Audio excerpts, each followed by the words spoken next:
तो दो भिखारी मंदिर में भीख मांगते थे। शायद मैंने आपको सुनाई होगी कभी, जो नए लोग हैं वो सुनिएगा। दो भिखारी एक मंदिर में भीख मांगते थे। एक भिखारी था, उसको भगवान पर बड़ा विश्वास था, बोले मेरे लिए तो भगवान सब कुछ है। और दूसरा जो भिखारी था वो थोड़ा सा चापलूस टाइप का था। राजा रोज वहां पर मंदिर में प्रार्थना करने आता, तो ये राजा के पीछे खड़े होकर के क्या बोलता, बोले मेरे लिए तो राजा ही सब कुछ है। नंबर एक भिखारी क्या बोलता, बोले मेरे लिए भगवान सब कुछ है। ये क्या बोलता, मेरे लिए राजा, राजा मुझे देगा। भिखारी कहता सबको भगवान देता है।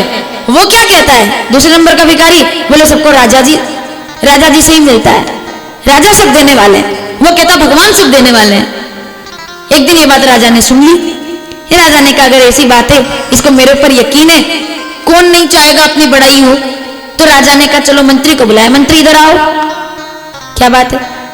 बोले ये जो आदमी है, ये जो भिखारी है दूसरे नंबर का, सावधान नंबर याद रखना, नंबर एक वाला भिखारी किसको मानता है, भगवान को, विश्वनाथ को।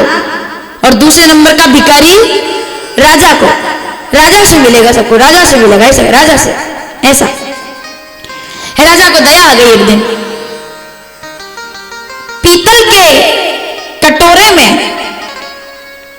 8-10 सोने के सिक्के मोटे मोटे अंदर डाले और उसके ऊपर बढ़िया खीर, ताकि किसी को दिखे ना कि राजा ने एक को दिया, वरना सबको देना पड़ता।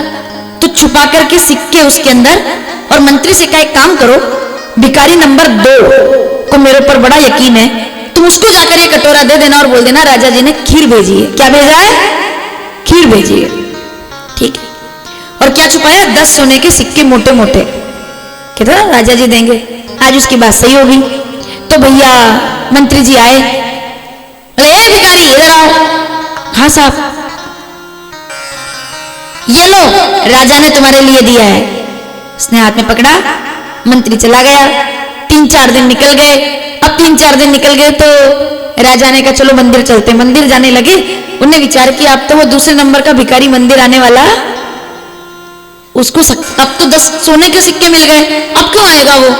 तो हैरानी की बात देखिए, राजा जी गए और जैसे भगवान विश्वनाथ को प्रणाम किया, और तभी भिखारी नंबर 2 वापिस दोनों हाथ जोड़ करके पीछे खड़ा हुआ और क्या बोल रहा है, राजा सबको देते हैं और राजा से ही मिलेगा।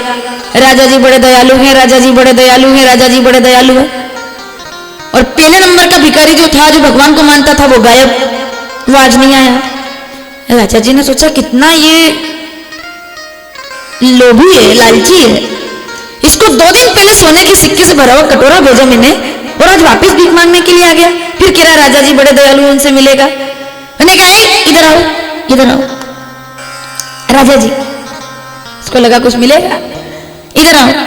हाँ साहब, एक बात बताओ, 2 दिन पहले हमने तुमको कटोरे में खीर भेजी थी, तुम पाए थे, तुमने खाई थी। बोले राजा जी उतनी अच्छी खीर तो मैंने जीवन में कभी नहीं खाई। अब सुनिएगा जितने लोग बैठे पीछे तक, हरी कृपा क्यों होना चाहिए। बोले पूरी खाई थी।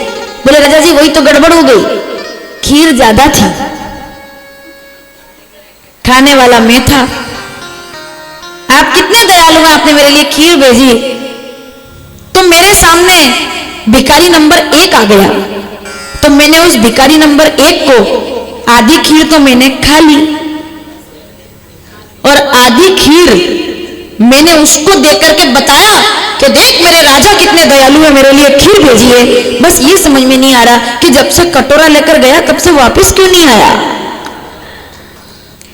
राजा वो समझे ना समझे, आप समझे ना समझे, पर राजा समझ गया कि मैं नहीं, भगवान सबसे बड़ा दयालु है। भेजा किसके लिए था और गया, जिसने राजा पर विश्वास किया था उसको खीर मिली, और जिसने भगवान पर विश्वास किया था अपने आप सोने के सिक्के उसको मिल गए। क्योंकि ईश्वर जब कृपा करता है, भेदभाव नहीं करता भगवान।